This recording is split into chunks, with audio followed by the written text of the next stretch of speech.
How to see what friends liked on Instagram. Hi guys, welcome to our channel. Let's begin. Instagram has rolled out a new section in Reels tab to display what videos your friends have engaged with. Now to get this feature, you have to use the latest version of the Instagram app. So head over to Play Store or App Store and search for Instagram.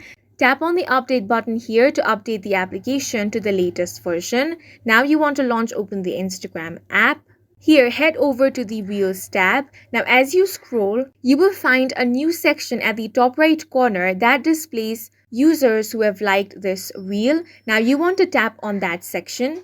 It's going to show with friends at the top, and as you scroll down, you're going to find who has liked this Instagram reel. So at the bottom, you will find their profile picture along with the heart icon. You can tap on that to get more information about who has liked this post. So in this way, you want to keep scrolling in the Reels tab, and at the bottom left corner, you can view which friends have liked this reel. Now, since it is a new feature, it might not be available in your country or region. Instagram will roll out this feature for everyone soon. So you want to make sure that your application is up to date, and that's it for this video. If you found it helpful, please make sure to hit the like button and subscribe for more videos like this.